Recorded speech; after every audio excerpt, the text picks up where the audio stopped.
असल में थर 2 लख चौरस किलोमीटर जी एराज़ी ते पखिड़ियल आहे, जंहिंमें 1,70,000 किलोमीटर हिंदुस्तान में आहे, जॾहिं त पाकिस्तान में सिर्फ़ 30,000 चौरस किलोमीटर एराज़ी ते मौजूदु आहे। हक़ीक़त में सिंध जे ॿियनि 28 ज़िलनि वांगुरु थर बि 29 ज़िलो आहे ऐं 29 ज़िलनि मां 28 ज़िलनि खे सिंधु दरिया जो मीठो पाणी मुयसरु आहे, पर थरपारकर ज़िलो इहो वाहिद ज़िलो आहे जंहिं सां हुकुमराननि माटे जी माउ वारो सलूक रवा रखंदे सिंधु नदी जे मीठे पाणी जहिड़ी सहूलियत खां महरूम रखियो आहे।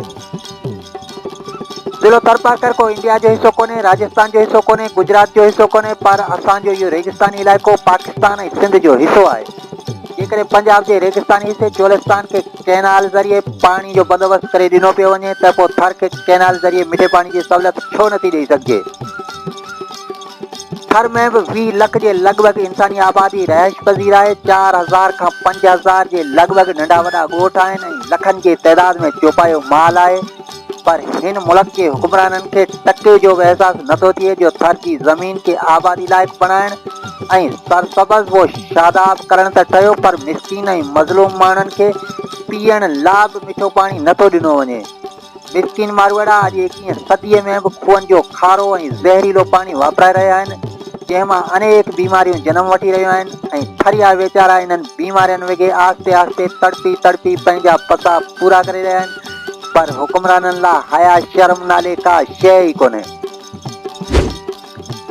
सरहद जे हुन पार हिंदुस्तान जी हुकूमत पंहिंजे थर में यानी राजस्थान में कुझु क़दर वाहनि शाखनि ऐं कैनालनि ज़रिए पाणी जो मसइलो हल कयो आहे ऐं इन सिलसिले में चयो वञे थो त हिंदुस्तान में वहंदड़ इंदिरा गांधी नाले कैनाल जेको 650 किलोमीटर यानी 400 मील डिघो कैनाल आहे ऐं इहो कैनाल राजस्थानी थर में 445 किलोमीटर यानी 277 मीलनि ताईं वहे थो, जंहिंमां उतां जी आबादी खे न रुॻो मिठो पाणी फराहम थिए थो, पर मक़ामी माण्हू इन कैनाली पाणी मां ज़मीनूं बि आबाद कनि था, जंहिं करे उन्हनि जी ज़िंदगी सोरी सुखी गुज़री रही आहे। पर हिंदुस्तान जी भेट में पाकिस्तानी हुकुमरान अॼु 73 सालनि जे अरसे दौरान बि थर खे सिंधु दरिया जो मिठो पाणी कैनाल ज़रिए फराहम करे न सघिया आहिनि।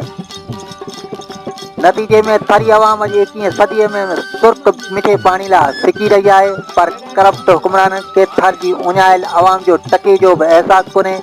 चयो वञे थो त हिंदुस्तान जी अॻूणी वज़ीर आज़म इंदिरा गांधी जे नाले ते क़ाइमु कयल इन कैनाल जो 20 साल कमु हलियो ऐं 1970 में जुड़ी रास थियो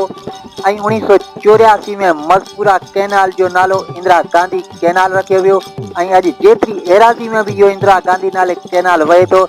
उते जी अवाम ॾाढी ख़ुशहाल ज़िंदगी गुज़ारे रही आहे। राजस्थानी थर जे आबाद थियण जे मद्देनज़र में सिंध जा सियासी ऐं समाजी अॻुवान सिंध जे हुकुमराननि खां मुतालबो करे रहिया आहिनि त ज़िले थरपारकर खे बि सिंधु दरिया मां कैनाल ज़रिए मिठो पाणी फराहम करे थरी अवाम खे बेमौत मरण खां बचायो वञे।